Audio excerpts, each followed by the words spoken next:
L'institution judiciaire incarne la peur de bon nombre de justiciables. Cela est dû non seulement à la complexité du langage juridique au mythe de la justice, mais également au faible taux d'alphabétisation et d'instruction de la population. L'accès à l'information judiciaire devient donc difficile pour des populations. C'est pourquoi depuis ces dernières années, le ministère en charge de la justice s'exécute à travers des actions fortes pour inverser la tendance. Au nombre de ces actions figure l'élaboration de la politique sectorielle de justice et de droits humains, dont deux des axes majeurs sont consacrés à la promotion de l'accessibilité physique et psychologique à la justice. La mise en œuvre de cette politique a conduit à la création des tribunaux de droit commun, des tribunaux d'exception et le recrutement des magistrats et des auxiliaires de justice. Cette politique de nos jours vient conforter les engagements inscrits au Pacte national pour le renouveau de la justice, adopté en mars 2015. Ce pacte prévoit des réformes institutionnelles parmi lesquelles on peut retenir la prise de mesures permettant une meilleure information des justiciables. Sur le terrain, les praticiens du droit sont conscients qu'il faut faire beaucoup d'efforts pour améliorer l'accès à l'information judiciaire. Les justiciables doivent faire confiance à la justice et cela passe obligatoirement par une bonne communication. Qui parle de communication parle essentiellement des rapports entre les acteurs de la justice et ceux qui viennent pour l'information, pour le service de la justice. Et il faut dire que, compte tenu de la spécificité de notre secteur, l'information du justiciable peut être perçue effectivement comme n'étant pas à la hauteur des attentes des autres. Nous comprenons bien cette préoccupation, nous comprenons bien que les justiciables puissent à un moment donné ou à un autre exprimer cette soif, mais nous pensons qu'il nous appartient à nous d'aller au-delà des limites pour effectivement, puisque la justice est rendue au nom du peuple, que nous puissions exactement rendre compte de ce que nous faisons aussi au nom de ce peuple-là, à ce peuple. Il est vrai qu'à certains égards, vous avez des justiciables qui viennent dans nos couloirs, qui se perdent dans les couloirs. C'est un constat qu'on fait parfois. Mais il faut noter que parmi ces justiciables, vous en avez qui ne savent pas lire. Donc, du coup, les différentes indications qu'on peut donner, ils ne peuvent pas les déchiffrer. Vous avez d'autres qui viennent sous le coup de l'émotion, qui n'arrivent pas à connaître exactement leur chemin. Donc, l'un dans l'autre, effectivement, il y a des problèmes en termes d'information sur le terrain qui font que les justiciables ont parfois du mal à se retrouver. Et en tant que service public de l'État, nous avons en face de nous un public vraiment exigeant, des justiciables qui sont de plus en plus exigeants. Donc, ils ont besoin justement de pouvoir comprendre beaucoup de choses parce qu'on ne vient pas à la justice qui veut. Mais le plus souvent, c'est quand on a des problèmes, quand on a des soucis, qu'on se présente à la justice. Alors que souvent, on a aussi peur de la justice. Donc déjà, ça c'est des difficultés que nous avons. Même son de cloche du côté du département en charge de la justice, pour qui l'inaccessibilité de l'information judiciaire est une réalité dans les tribunaux. Elle peut résulter d'abord des notions ésotériques que nous utilisons, qui n'est pas souvent adapté à nos populations. Il y a également la complexité même de l'appareil judiciaire dans son fonctionnement et dans son organisation. Il faut reconnaître aussi, c'est la peur de la justice. Comme vous le savez, il y a certains secteurs publics où souvent les usagers ont peur d'avoir accès. Et c'est ça que nous sommes en train de travailler pour faire tomber cette peur afin que les gens puissent avoir les vraies informations et pouvoir travailler. Certains justiciables aiment à le dire que nous utilisons du vieux français. Donc, ce qui fait qu'un mot peut avoir plusieurs significations. C'est que le citoyen lambda a comme définition, il arrive souvent que nous ayons une autre compréhension.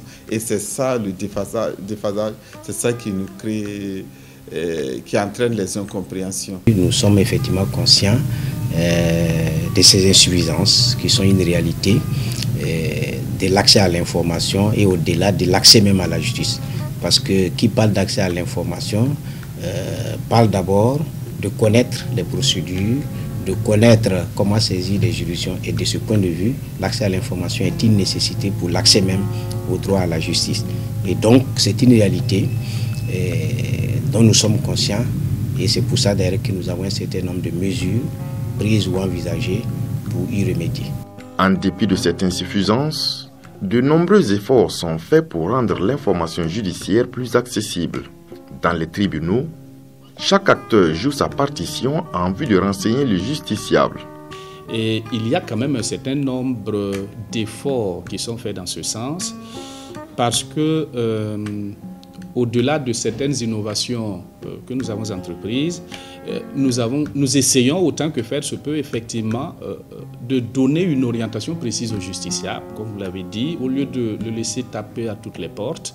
On essaie quand même, dès l'entrée du service, de mettre en place une certaine structure qui puisse renseigner, qui puisse orienter, qui puisse donner véritablement les renseignements nécessaires dont a besoin le justiciable. Eh bien, ce qu'il faut faire, c'est la sensibilisation. Sensibiliser et toujours sensibiliser. Et je crois que dans ce sens, le ministère de la Justice, à travers la direction de l'accès à la justice, a fourni des pancartes.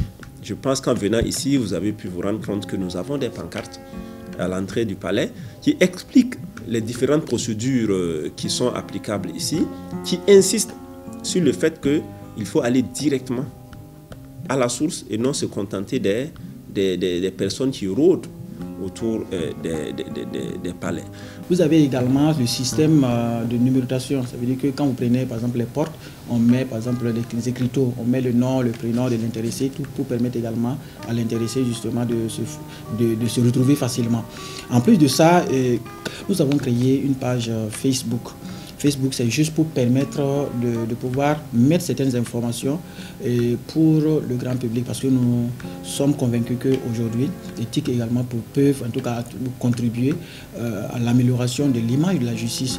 Et pourquoi pas, en tout cas, si le justiciable a besoin d'une information, qu'il puisse rentrer directement dans cette plateforme-là. Parce que c'est dénommé greffe TG de Ouagadougou, où nous partageons également, si vous avez besoin d'un casier judiciaire, voici les formalités à remplir pour une pension alimentaire, pour une demande de divorce, pour quelles que soient les procédures que nous avons. Nous avons essayé de recenser toutes les procédures que nous avons ici et nous les avons mis en ligne dans notre page Facebook avec toutes les conditions, le prix et voilà, les frais d'établissement et autres.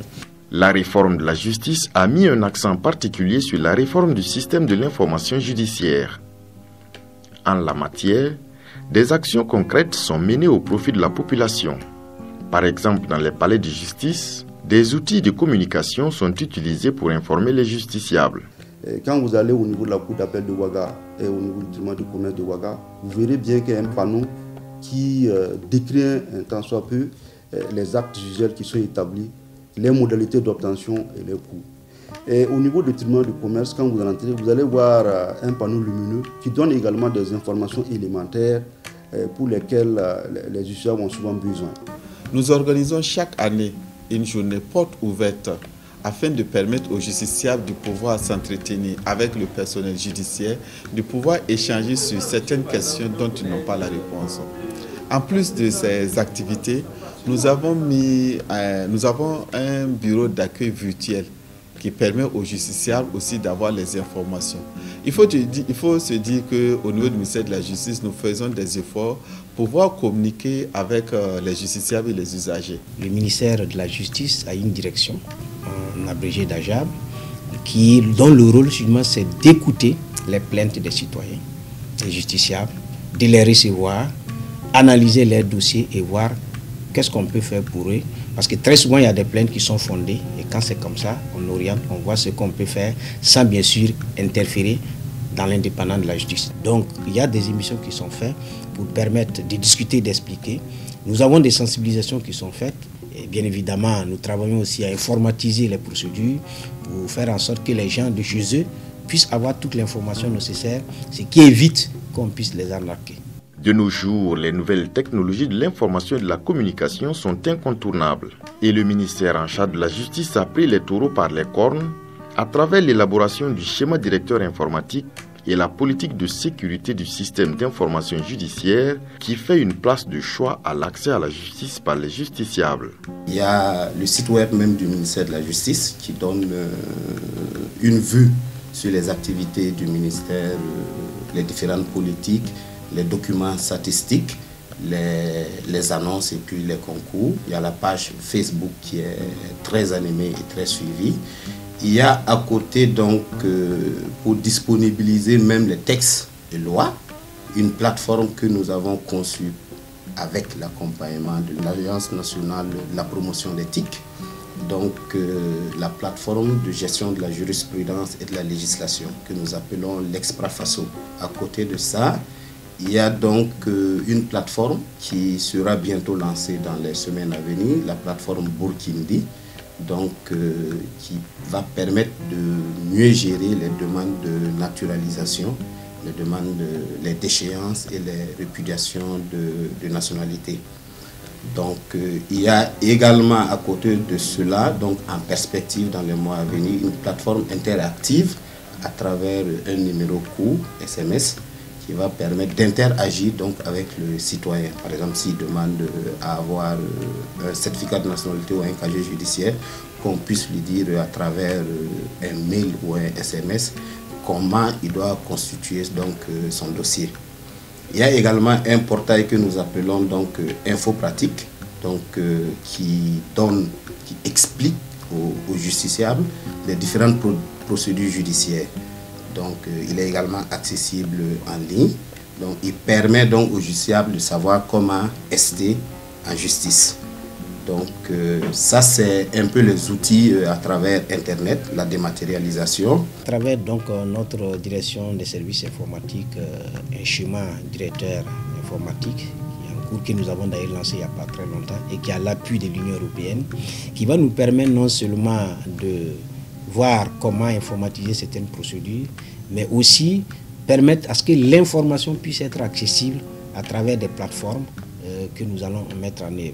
Aujourd'hui, nous travaillons à ce que, par exemple, le casier judiciaire puisse être informatisé, de sorte que vous ne soyez pas obligé d'aller dans une juridiction pour qu'on fouille les régies pour voir si vous n'avez pas été condamné. Ça, c'est fait. Déjà, nous avons mis en ligne les décisions juridictionnelles, que ce soit au niveau des tribunaux de commerce ou au niveau des juridictions civiles, notamment au niveau de la Cour de cassation et du Conseil d'État, de sorte que ceux qui s'intéressent, qui veulent voir comment évolue la justice, qui veulent voir quelles sont les tendances jurisprudentielles, peuvent consulter ces sites-là. Et donc nous travaillons à terme à faire en sorte que, même au niveau des maisons d'arrêt et de correction aussi, ce soit informatisé, de sorte qu'il suffit d'un clic pour connaître la situation carcérale d'un détenu. En mai 2016, le ministère en charge de la justice, dans la dynamique de juguler le déficit de l'accès à l'information, a adopté un arrêté portant création, attribution, organisation et fonctionnement des tribunaux d'accueil et de renseignement dans les juridictions du Burkina Faso. Les acteurs de ces tribunaux sont composés d'un greffier en chef, des greffiers, des secrétaires des greffes et parquets ainsi que des interprètes. La création des bureaux d'accueil s'inscrit dans la dynamique de mettre en œuvre les prescriptions de la politique sectorielle justice droits humains et qui est également confortée par les engagements qui sont inscrits dans le Pacte national pour le renouveau de la justice qui a été élaboré à la suite des états généraux qui ont été tenus en 2015 du 24 au 28 mars. Au fait, l'objectif poursuivi par la création de ces bureaux d'accueil est de faire en sorte que la présence de certaines personnes qu'on considère souvent des intermédiaires ou des agents d'affaires ne profite de la faiblesse et de la curiosité de leurs concitoyens. Cela vise surtout à faire en sorte de réduire en tout cas les cas de corruption qui sont souvent source d'incompréhension au niveau des palais.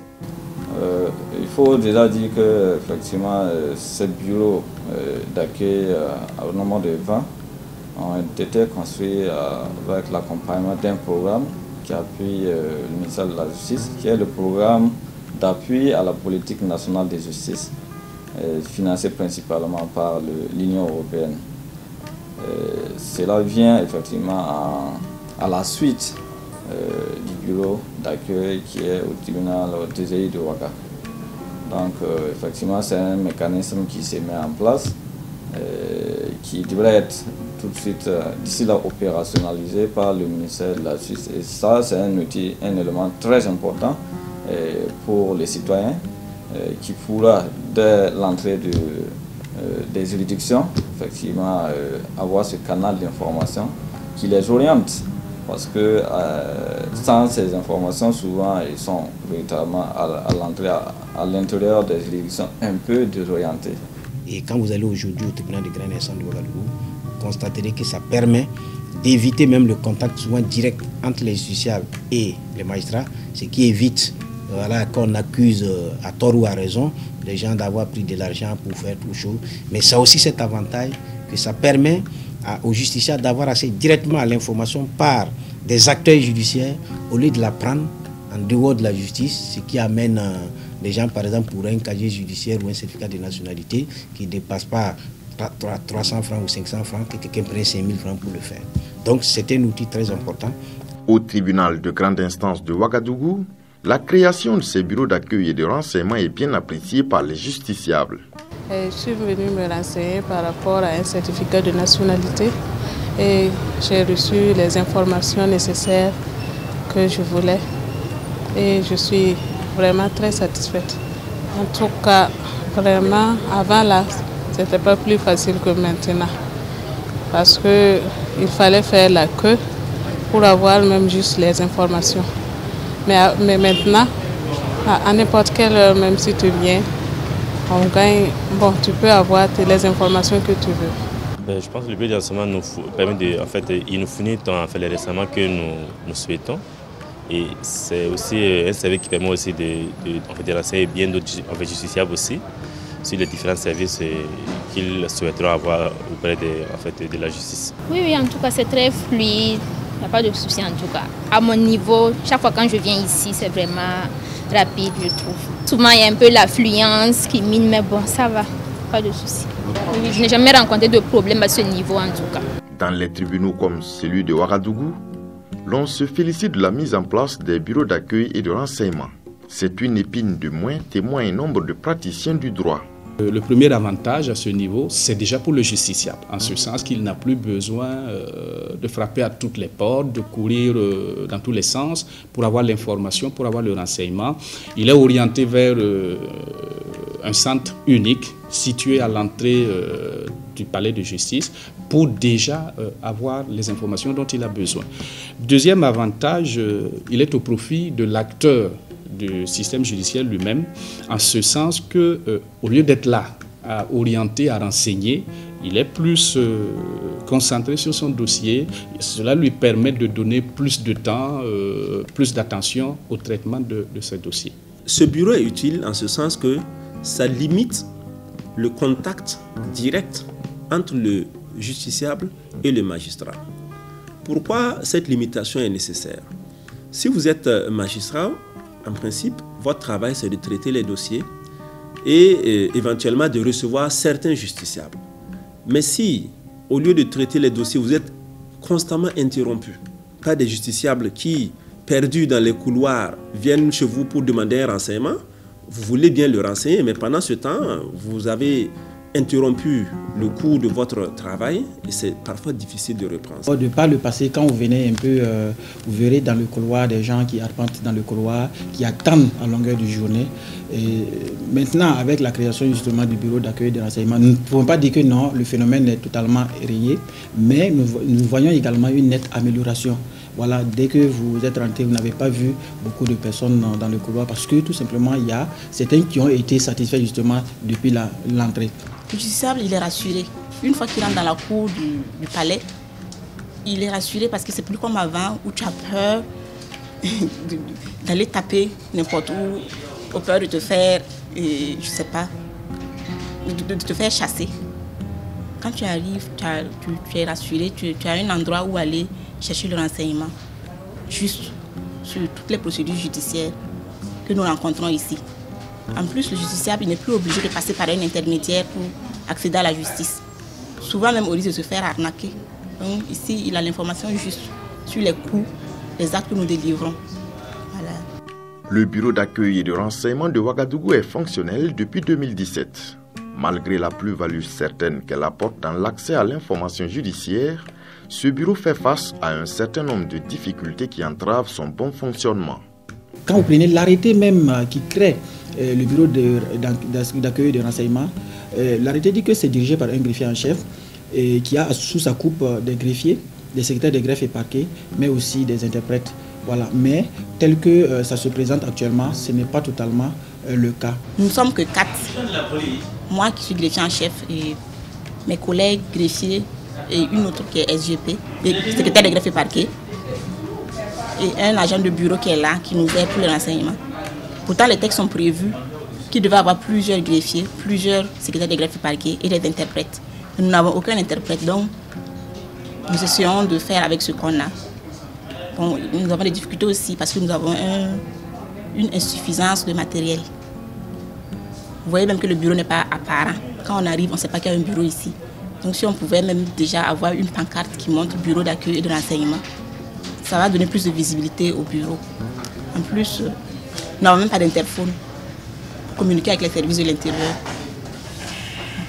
Tout ça sont un frein au fonctionnement efficace du service. Toujours dans les bureaux, nous sommes toujours acculés par les justiciables qui viennent pour solliciter des renseignements. Pour changer, je crois qu'il faut revoir le système depuis l'entrée avec des panneaux d'indication. Et il faut aussi trouver un moyen pour bloquer les gens dès l'entrée pour éviter qu'ils ne puissent parvenir au bureau sans passer par le service de renseignement.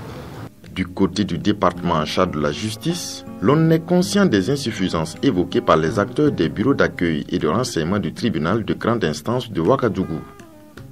Bientôt, le problème de matériel et de personnel sera un vieux souvenir. Je crois qu'avec la sortie des élèves greffiers au niveau de l'IRAM en juillet prochain, nous pourrons en tout cas avoir un personnel qui va venir en renfort. Pour ce qui concerne l'équipement, nous avons, avec l'appui financier du Danemark, pu obtenir l'acquisition d'un certain nombre de matériels. Vous verrez que ces différents cartons qui m'entourent là, c'est du matériel qui seront affectés au bureau d'accueil. On a en vue de leur doter d'un scanner, d'un photocopieur. Il y a également d'autres matériels qui permettront en tout cas permettre aux justiciables d'être à l'aise lorsqu'ils iront vers ces bureaux d'accueil. C'est leur dotation en banc, parce que vous n'ignorez pas que souvent, quand ils arrivent, ils sont obligés de rester debout. Nous allons également faire en sorte que ce bureau d'accueil soit identifiable. Parce que présentement, on n'a pas de dispositif qui indique que ce service qui s'évertue à donner l'information chaque jour au justiciable est un bureau d'accueil.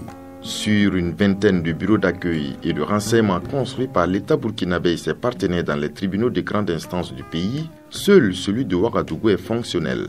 En 2019, les autres bureaux seront fonctionnels. Du personnel et des matériels adéquats seront disponibles. L'État ayant pris conscience a autorisé à ce qu'on recrute chaque année près de 60 greffiers. Nous avons déjà 2 fois 60 greffiers qui sont en formation et les sorties vont nous permettre de doter ces centres-là d'accueil du personnel nécessaire. Quant au matériel, bien évidemment, nous en sommes conscients chaque année. Nous, dans nos acquisitions, nous tenons compte de ça pour le faire. Mais aujourd'hui, on ne peut pas mettre du matériel dans ces bureaux d'accueil alors qu'il n'y a pas encore du personnel. Donc je peux les rassurer aussi que nous avons le matériel et nous allons l'acquérir pour là où il n'y en a pas. Mais il faut que l'installation de ce matériel-là coïncide avec la présence de ceux qui vont les animer pour faire ce travail-là. Le ministère de la Justice poursuit sa politique de réforme en vue de faire de la justice une institution proche des justiciables en leur facilitant notamment l'accès à l'information judiciaire. Pour atteindre cet objectif, plusieurs initiatives ont été prises en compte dans ce sens. En matière d'innovation, nous organisons presque chaque année des audiences foraines.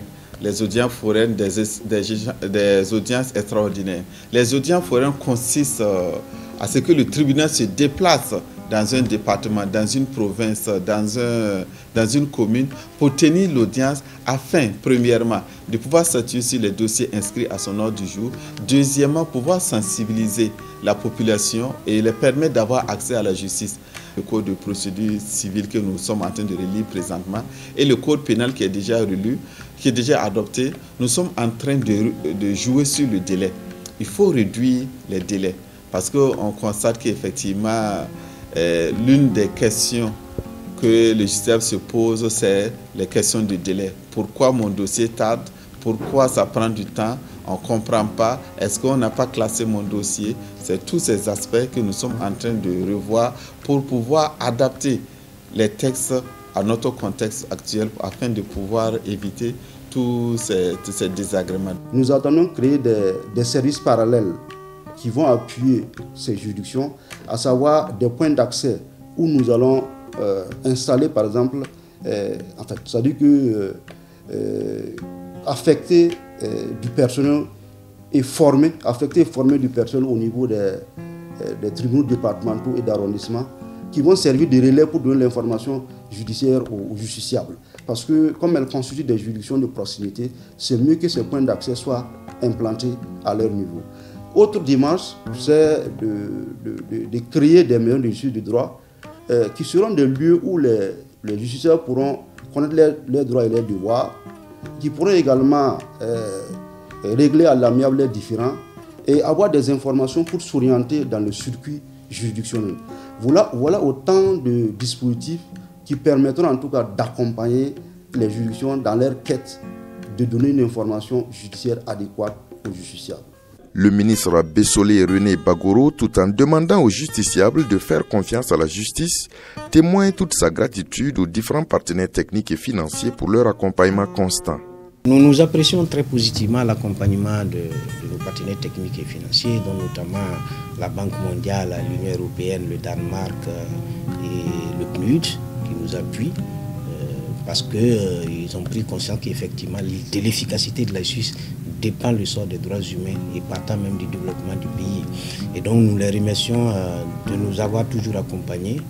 La réforme du système d'information et d'accueil dans les services judiciaires constitue une préoccupation du ministère de la Justice. Depuis plusieurs années, des efforts considérables ont été faits en vue de faire de la justice une institution au service des justiciables.